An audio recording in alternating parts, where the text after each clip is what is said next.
Hello everyone. ఇవాళ మనతో పాటు ఉన్నారు creative director and political analyst Geeta Krishna గారు. వారితో మాట్లాడదాం. Hello sir. హాయ్. సార్, రీసెంట్‌గా కొన్ని సోషల్ మీడియా ప్లాట్‌ఫార్మ్స్‌లో ఇలా జగన్ నీడ పడితే ఫ్యామిలీ అయినా సరే, పారిశ్రామికవేత్తలైనా సరే నాశనం అవ్వాల్సిందే అని చెప్పేసి ఒక ట్యాగ్‌లైన్ అయితే సర్క్యులేట్ అవుతుంది.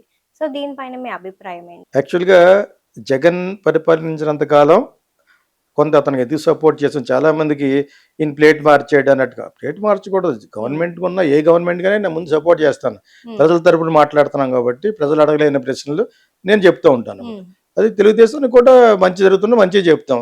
జరగని ప్రశ్న మీరు జరగని ఎందుకు ఇస్తారు ప్రామిస్లు అని చెప్తాం. ఆ విధంగా జగన్ గురించి లెగలేని ముసలి వాళ్ళు మాలపేటలోను మాదిపేటలోను కూర్చున్న వాళ్ళు ఆ వందల మంచాల మీద కూర్చుని ముసలి వాళ్ళకి భోజనం సరిగ్గా పెట్టరు. వాళ్ళకి డబ్బులు వెళ్తున్నాయని తెలిసిన తర్వాత నేను చాలా ఫీల్ అయ్యాను. చాలా మంచి పని చేస్తున్నాడని చెప్పేసి 5 సంవత్సరాలు గుడ్డిగా అతను దుర్మార్గమైన అమరావతిలో చేసిన దుర్మార్గాలు ఇది చేసినప్పుడు నేను చెప్పావు కదా, ఎవరి మీద చేయి పెడితే వాళ్ళకి ఒప్పుకుంటే వినాశనం అయిపోతారని. ఇవన్నీ కూడా తినలేదు, మనకి అర్థం అవ్వలేదు నాకు. తర్వాత పవన్ కళ్యాణ్, చంద్రబాబు నాయుడు గారు అతను ఓడించడమే ప్రాతిపదికగా డెఫినెట్గా వీడు ఓడితే తప్పితే ఆంధ్రప్రదేశ్కి మంచి రోజులు రావు అని చెప్పేసి ఒక్కొక్కటి చెప్పడం వల్ల నేను కూడా మారాను. ఇంత దుర్మార్గంగా చేశాడని. తర్వాత వాళ్ళ ఫాదర్ పెట్టిన ఆరోగ్యశ్రీ కూడా బాగా చేశాడు. అలా ఆయన డాక్టర్గా మంచి పేరు తెచ్చుకోవడం కోసం చేశాడు. ఇటువంటి పేదలకు బాగా చేస్తున్నామని ఎందుకు డిస్టర్బ్ చేస్తాను అనుకుని మనం చాలా సపోర్ట్ చేసాం.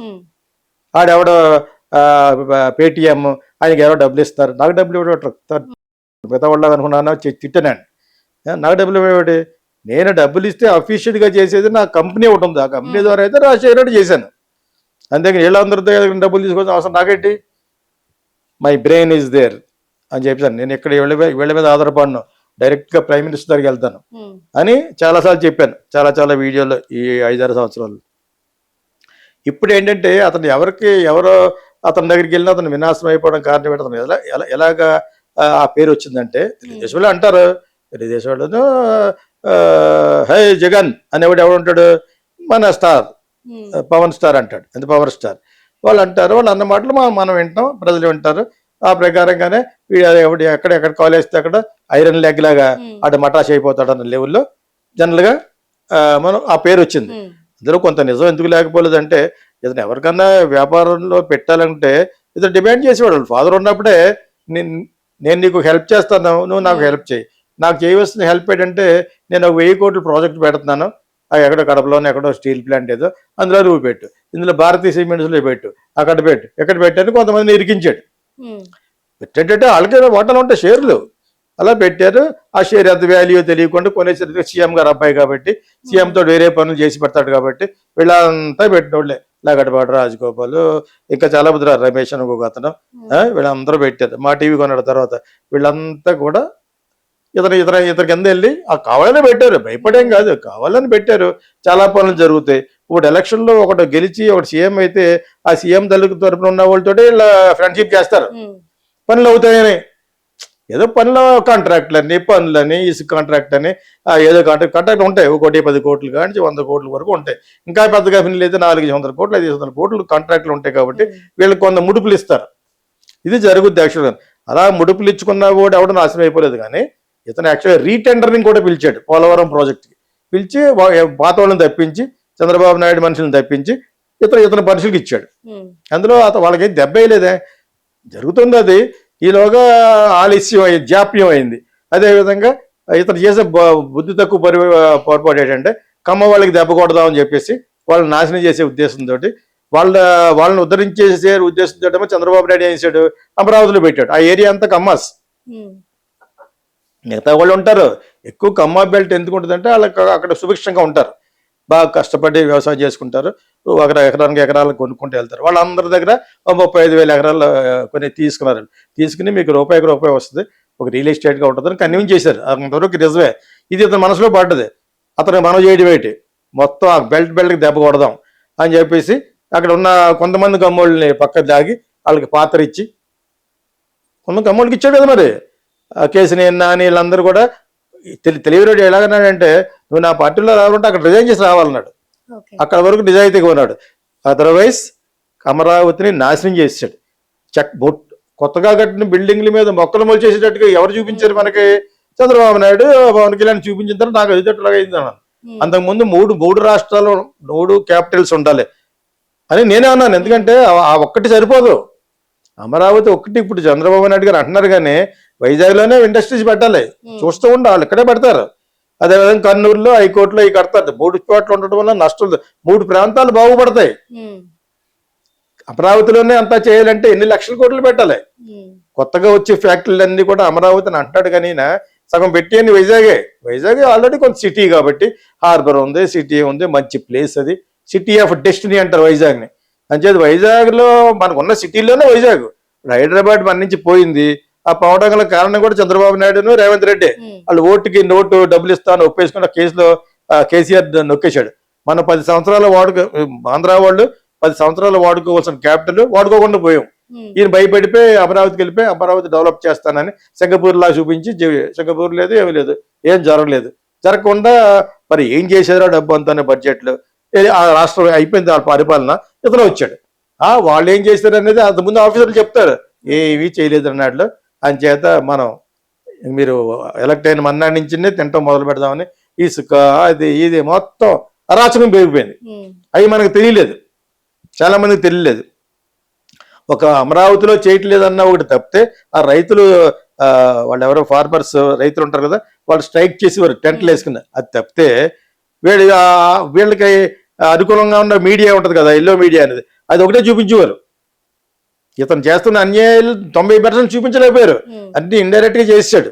ఆ తెలివితేటలు ఉన్నాయి, అటువంటి స్వచ్ఛ తెలివితేటలు ఉన్నాయి. ఎవరెవరి దగ్గర డబ్బులు పెట్టించాలో ఇవన్నీ ఆ విధంగా నాశనం అయ్యారు. ఎందుకన్నారు, 5 సంవత్సరాల్లో ఒకటి పెట్టేసి పెరిగిపోడు కదా.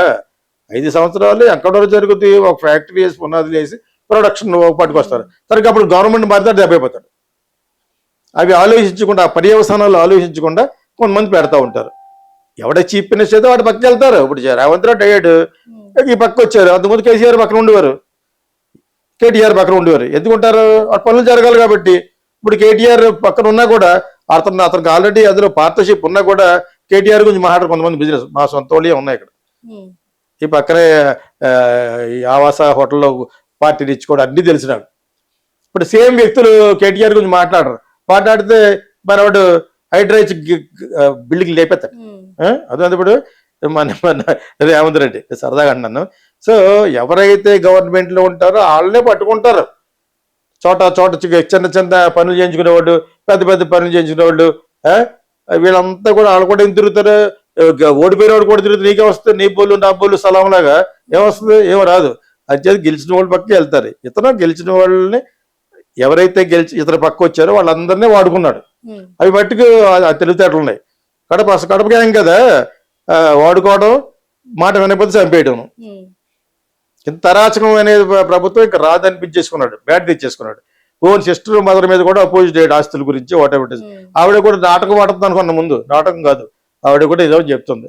సరిగ్గా చెప్తుంది కదా ఆమె, అని చెప్తుంది. డైరెక్ట్గా ప్రెస్ మీట్ పెట్టి నిన్న ముందు చెప్తుంది. సో ఇవి అంతా డ్రామా కాదు. ముందు మేము డ్రామా అనుకునేవాళ్ళు, వీళ్ళిద్దరు కలిసి డ్రామా ఆడుతున్నారేమని. కాదు, అందులో నిజం ఉంది.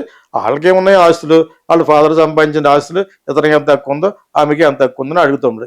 ఈ విధంగా వాళ్ళ ఫ్యామిలీ నాశనం అయిపోగా మిగతా వాళ్ళు కూడా చాలా మంది నాశనం అయిపోయారు అని చెప్పేసి తెలుగుదేశం వాళ్ళు చెప్తారు. మరి జనాలకు అర్థం అవ్వదు. అయితేనే మరి నెక్స్ట్ టైం మళ్ళీ మీరు చీఫ్ మినిస్టర్ అవుతారు. నెక్స్ట్ ఇయర్ మళ్ళీ మీ పార్టీ అది బాగా పెట్టేసుకుంటారు. చంద్రబాబు నాయుడు గారు ఎంత మ్యాక్సిమం వీడిని బ్యాడ్ చేసేయాలో బ్యాడ్ చేసేసి, అతను బ్యాడ్ చేశాం కాబట్టి మనం గెలిచాం అని నమ్మకం, అంతే కదా. మరి మీ యొక్క ప్రతిభతో నువ్వు గెలవాలంటే మరి నీకు అంతకుముందు 23 సీట్లు ఎందుకు వచ్చినాయి? సో అతను బ్యాట్ చేసే గెలిచావు కాబట్టి అతను బ్యాట్ చేయడం అలా కంటిన్యూ చేద్దామని అతని మీద దుమ్మెత్తి పోస్తారు. వాడిని ముట్టుకున్నానంటే మీరు బస్ అయిపోతారు. వాడితో అన్నపెట్టి ఆ విధంగా అన్ని చేశారు. అలాగే ఇప్పుడు అదానీ దగ్గర 1700 కోట్లు తీసుకున్నాడు. అందులో సగం అబద్ధం అయినా కూడా 700 కోట్లు తీసుకున్న ఆడికి అన్యాయం చేస్తే రాజశేఖర రెడ్డి గారు జరిగినట్టు జరుగుద్ది. వాళ్ళందరూ తక్కువ వాళ్ళేం కాదు కదా. డబ్బులు తీసేసుకున్న తర్వాత నువ్వు నాశనం అయిపోయినట్టు చేసేట్టు ఎవరుకుంటారా? నువ్వు గవర్నమెంట్లో ఉన్న సీఎం అని ఎవరన్నా బిజినెస్ పీపుల్ లాగా చూడాలి. అంత జాగ్రత్తగా ఉండాలి. అంత జాగ్రత్తగా ఉండలేకపోయాడు వైఎస్ రాజశేఖర రెడ్డి గారు. జయలలిత ఉండలేకపోయింది. సీఎం అనగానే ఇంకా మనమే అలా అనుకోకూడదు. వీళ్ళ గురించి చెప్పి కింద ఆఫీసర్లే చెప్పేస్తూ ఉంటారు, ఇలా చేస్తారు సంతకం పెట్టకపోతే ఆ ప్రాజెక్ట్ ఓకే అవ్వదు. ఇది మర్చిపోతారు. ఆఫీసర్లను తక్కువ చేయకూడదు. ఓకే, నేను ఐ ఆల్వేస్ రాజకీయవేత్తలు తెలిసి నాకు, ఆఫీసర్లు కూడా వాళ్ళతో మంచిగా ఎందుకుంటారంటే నాకు కరెక్ట్ తెలియాలి విషయం. చేస్తున్నాడా చేయట్లేదా, నకరాలు దొప్పుతున్నాడా అని తెలియాలి. ఎందుకంటే పొలిటీషియన్స్ నగరాలే దొప్పుతారు.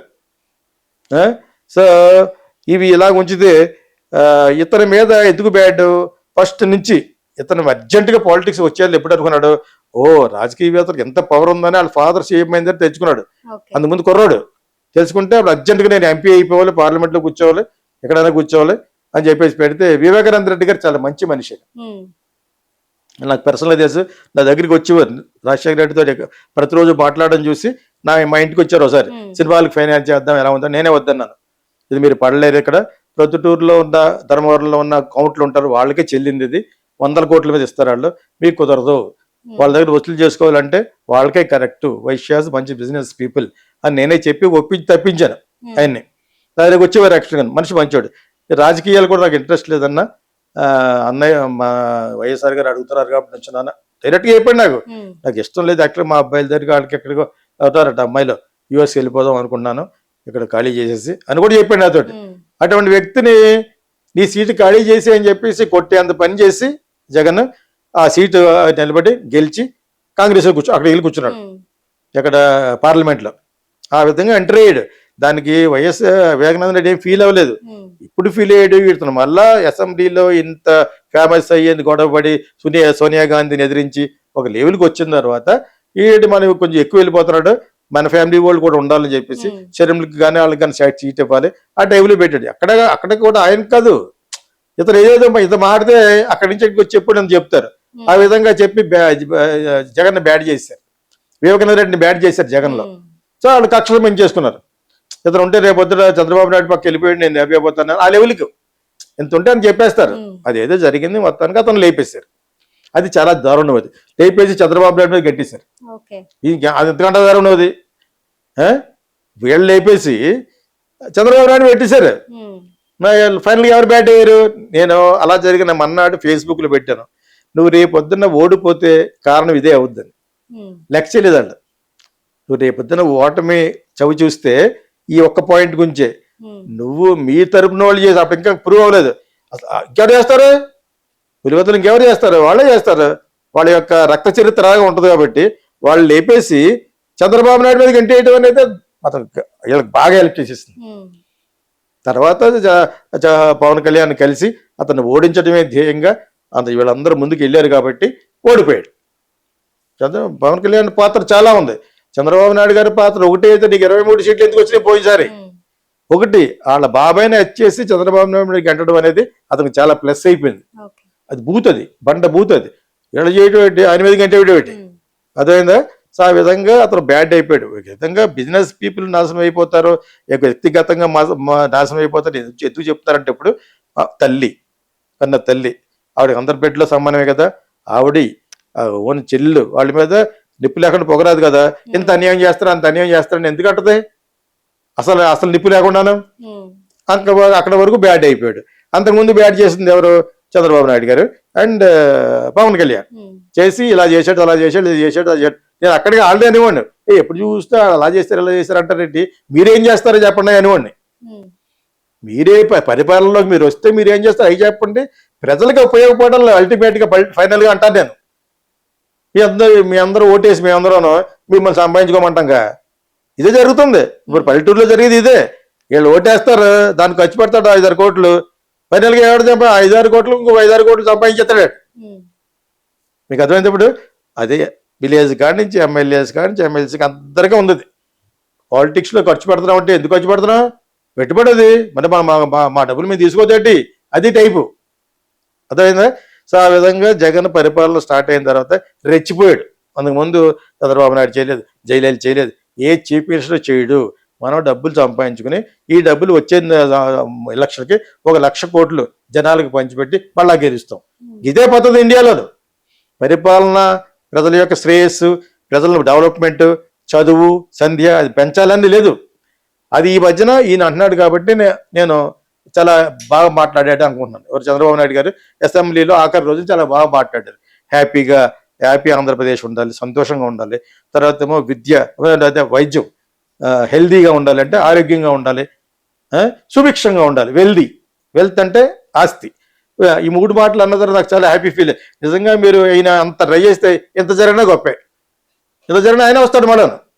సో అక్కడే అతను ఒక పెద్ద గీత ముందు ఇంకో పెద్ద గీత గీస్తే ఇది చిన్న గీత అయిపోతుంది. ఆ విధంగా ఇతను చెడ్డ అయిపోయాడు.